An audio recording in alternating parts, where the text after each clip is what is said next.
Hi friends, ఇప్పుడు మనం తెలుసుకునే 62వ దివ్యదేశం తిరుముంగి కళ్ళం అంటారండి.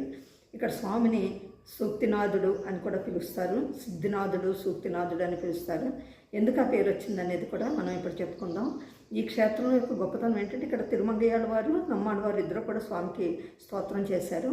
ఇక్కడ ఏంటంటే ఎవరికైనా కలహాలు వస్తే, బంధువుల్లో ఒకరి మధ్య ఒకరి కలహాలు వచ్చినా, ఏదన్నా పాపాలు చేసినా, కోపంతో కొన్ని పాపాలు చేస్తాం కదా, అలాంటి పాపాలు చేసినా వారికి జ్ఞానాన్ని ప్రసాదించి స్వామి ఆడ పాపాలని తొలగిస్తాడు అండ్ సఖ్యతను పెంచుతాడు బంధుమిత్రుల మధ్య అనేదన్నమాట. ఇక్కడ ఒకసారి హారిత మహర్షి అన్న ఆయన స్వామికి ఇక్కడ తపస్సు చేస్తే ఆయన శ్రీకృష్ణుడుగా ప్రత్యక్షమయ్యాడు. నీకేం కావాలని కోరాడు.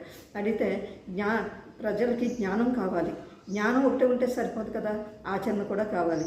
మంచి జ్ఞానాన్ని ప్రసాదించి ఆచరణ కూడా వచ్చేటట్టుగా చేయండి స్వామి అంటే, ఆయన స్వామి ఏం చెప్పారంటే మీరే ఒక గ్రంథాన్ని రాయండి అని చెప్పి అనుగ్రహించారు. వారికి బ్లెస్ చేశారు, దీవెన చేస్తే ఆయన ఒక హారిత స్మృతి అనే ఒక గ్రంథాన్ని ధర్మాన్ని ఎలా పాటించాలి అన్నిటి సంబంధించిన గ్రంథాన్ని ఒకటి ఆయన రాశారు. కాబట్టి ఇక్కడికి వచ్చిన వాళ్ళు ఎవరికైనా ఏదన్నా అన్నదమ్ముల మధ్య సఖ్యత లేకపోయినా, లేకపోతే ఏదన్నా తప్పులు చేసే, కోపంతో తప్పులు చేసిన అవన్నీ కూడా స్వామి నిర్మూలించి వారికి జ్ఞానాన్ని ప్రసాదిస్తారు ఈ యొక్క దివ్యదేశంలో.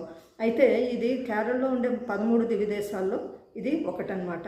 అందుకని ఈ సూక్తినాథుడిని, ఈ సిద్ధినాథుడిని మనం సేవించి మనం కూడా జ్ఞానాన్ని పొంది మంచి బాటలో నడవాలని స్వామిని ప్రార్థిద్దాం. జై శ్రీమన్నారాయణ.